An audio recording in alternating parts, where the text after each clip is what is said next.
Another day, another J. Fern's wife story. Madami na nga uling ipot sa ilalim ng multipurpose pen, kaya ayan, winalis ko. Naglagay lang ako ng face mask dahil ako'y may allergic rhinitis. Kahit dahan-dahan lang ang pagwawalis ko dyan, ay nagkakagulo pa rin ang mga cockerels na nasa multipurpose pen. Kinakahig ko nga lang palabas ang mga ipot sa ilalim para madali ko siyang madakot ng dustpan. Kapag ganitong tag-init, madaling linisin ang mga ipot ng manok dahil mabilis itong matuyo. Yung mga nawawalis kong tuyong ipot ay nilalagay ko sa aking mga halaman para gawing pataba. Hiniwalay na nga ni J. Fern itong mga lalaking sisiw na nasa brooder.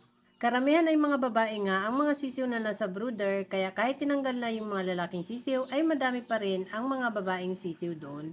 May mga malalaking sisiw at maliliit na sisiw na nasa brooder, kaya yung malalaking sisiw ay hiniwalay namin at itinira na lang itong maliit. 10 piraso pa rin ang natira doon. Dito ko na nilagay sa multipurpose pen yung 6 na babaeng malalaki na nasa brooder. Malalaki na sila at hindi na sila lalamigin dyan, kaya sa multipurpose pen ko na nilagay. Kinala na namin yung mga ibang babaeng sisiw at itinira na lang ni J. Fern itong mga anak ng ARL Right Nose Sweater at yung mga anak ng Golden Boy Gilmore Broodhen. Gagawin namin niyang breeding material. Nakakatuwa itong mga cockerels dito sa multipurpose pen. Maghapon kasi silang tahimik ngayon at walang namamalo. Wet feeding ang ginawa namin dyan magmula umaga hanggang tanghali. Napansin kasi namin ni J. Fern kapag wet feeding ang ginagawa namin sa kanila, hindi mainit ang ulo ng dalawang ARL Right Nose Sweater. Yun lang kasing dalawang sisiw na yon ang laging namamalo ng mga puting sisiw. Bukas ay aalpasan na namin sila dito sa backyard para masanay na silang alpas bago namin dalhin sa range area. Ito namang mga incubator hatch naming mga sisiw ay matatakaw na agad. Wala pa silang 1 linggo pero matakaw na silang tumuka. Pinuno ko kaninang tanghali ang patukaan nila pero 3:00 pa lang maiingay na ulit at ubos na pala nila ang patuka. 15 sana silang napisa pero yung 3 ay mahihina at may mga diferensya kaya kinal na namin.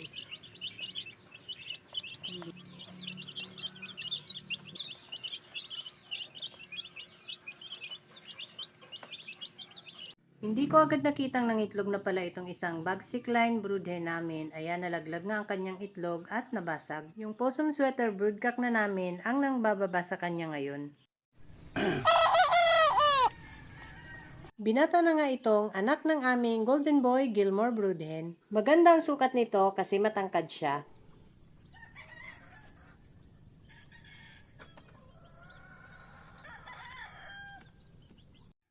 Pinungusan na rin ni J. Fern yung mga unang itinaling baby stag sa cording area. Nakalaylay na kasi ang palong nila at nakataklob na sa mga mata. Sila yung mga anak ng aming Dingfair 5K sweater.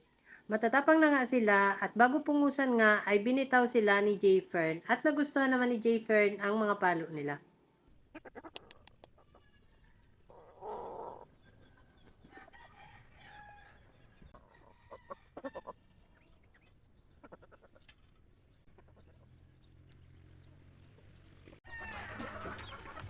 Lalaki na ano? Ha? Nakadalawang linggo pa to.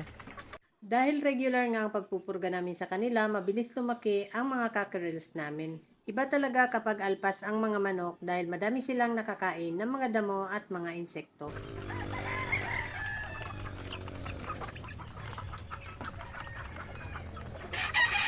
Dahil kinain ng pusa ang mga sisiw nila, isinala nga ito ni J. Fern at nakakatuwa naman dahil nangingitlog na ulit ngayon ang mga broodhen. Sana nga ay makapagpapisa pa ulit kami para mapalitan yung mga sisiw na kinain ng pusa. Makukulit na rin itong mga baby stag na nasa kabilang range area.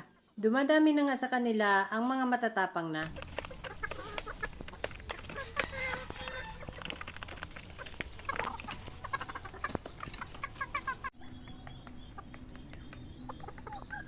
Hinahayaan lang naming alpas ang mga manok kapag ganyang natakbo pa kapag pinapalo.